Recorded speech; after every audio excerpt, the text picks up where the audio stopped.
course with me, at least one of them, is a no Greek. Again, if you don't know what that means, why are we here? We know that Star Wars is just a movie, or a cartoon, or a Christmas special, or a breakfast cereal, or a soap dispenser, or a Pez dispenser. It's not even just an ice mold that makes one giant cube in the shape of a Death Star that makes your cocktail very fun. Yeah. Yes, it's all those things, but it's not just that. It's also a place. It's a universe. It's where we go to get lost, to get inspired, to feel understood, to feel like anything is possible. 40 years in, more expansive and diverse than ever any of us can imagine being that young kid on Tatooine. About to take our first step into a larger world. I was once that kid. And on my best days, I still am. Now, a few months ago, my friend, J.J. Abrams, mi compadre, my soul cycle emergency contact, called me up and he said, Steve, would you do me a favor? And I said, of course. Why? Because again, he's my friend, and I like to repeat that every so often. He's also a creative genius who understands the spirit and the joy of science fiction. And perhaps most importantly, because he let me visit the episode 9 set. I know things. Oh, the things I know. I got to go in the thing, and I saw the place where they were, with the people you remember from that place. And you're not gonna believe the new things for them theys who usually have other things, but then now they have a new one. This is gonna be so much more exciting when we can use nouns. Of course, we're here today to talk about episode 9, the movie that completes the Skywalker saga. So, let's get this thing started. It is my pleasure to introduce the president of Lucasfilm, Kathleen Kennedy, and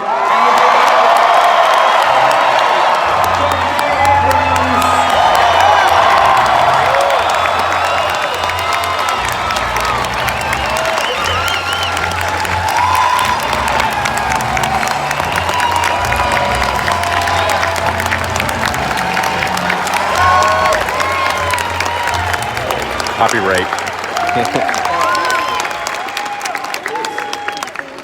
let the games begin. Here we go. Now, Hello, Chicago. Kathy, JJ, obviously this room is electric. It's soaked with gasoline right now. We're just gonna light a match. We know how these people feel. They're just on the edge of their seats with anticipation. What is it like for you, for the people who have created this film, to have that first moment of revelation, like the things that you know you're going to give to the audience today, the things they're going to learn?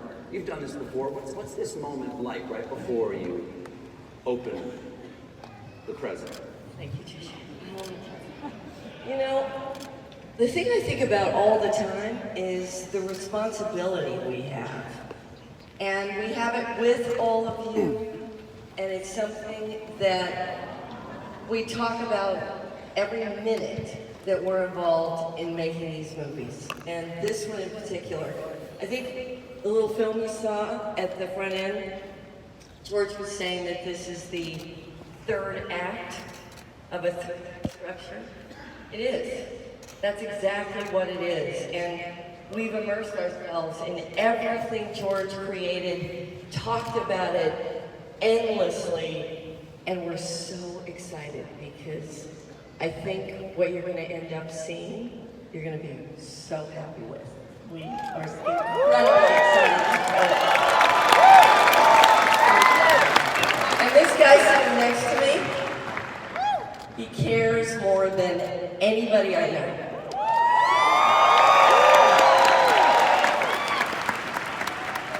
Well, first of all, thank you all for coming. This is unbelievable to be here.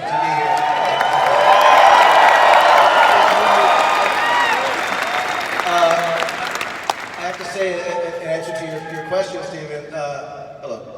In answer to your question, I I think that, but I love you also. The thing is that at this stage we've been so sort of in that focused cave of the editing room and working so hard with a very small group of people. And you're aware, of course, what Star Wars means to so many outside of those rooms. But to come here and to have this kind of warm reception and to be physically, viscerally reminded of what it means is the most amazing and exciting shot in the arm. And like Kathy said, we cannot wait for you to see what we're cooking up. Okay, so with that in mind, where are you in production right now? Well, we're editing and we're doing visual effects. When you wrap a movie like this, as you all know and can imagine, the directing doesn't stop, the story doesn't stop. So you keep. They actually love each other. They love each other. It's the greatest thing in the world. The process continues, and so we're editing and things are going pretty well so far. Well, Kathy, as you were saying, this is the final movie of a 9-movie arc. What's that like? That's unprecedented in filmmaking to have this one story, over this period of time. As you said, the third, a three-act play, as it were. Yeah, it is, and I think that what's also fascinating is it's over 40 years. So the context that George was working within, it's 40 years later, and to keep this relevant and meaningful to the characters and to the people experiencing this story, it has to feel like it's of its time.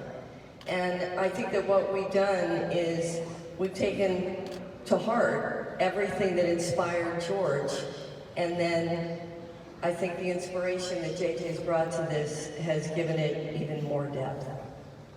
Also,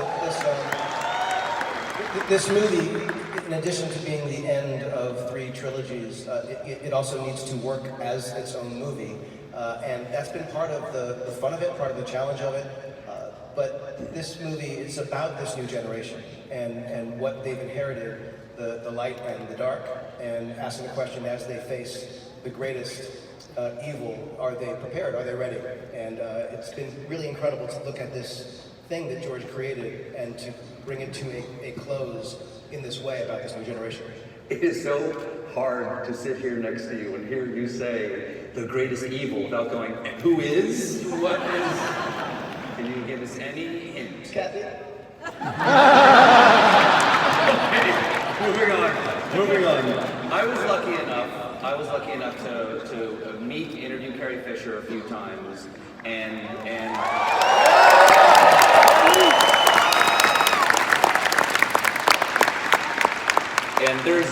even the little bit I knew Carrie Fisher, I know there's fundamentally no way to replace her as a person or as that person playing the character of Princess Leia. How did you approach filling the void left by Carrie in this movie? Well, as I've said, we couldn't. And as Chris Terrio, the co-writer, and Kathy and Michelle Rejwan, producers, we all talked about how to move on. I mean, she was the best. She was glorious. She was amazing. And then I'll have the full video up later, okay, guys? In 4K. We all just loved her, and I knew her for many years before as well. Episode 7. She was the greatest. It was impossible. There was no way. What are you going to do? You don't recast that part, and you don't suddenly have her disappear. And the weird miracle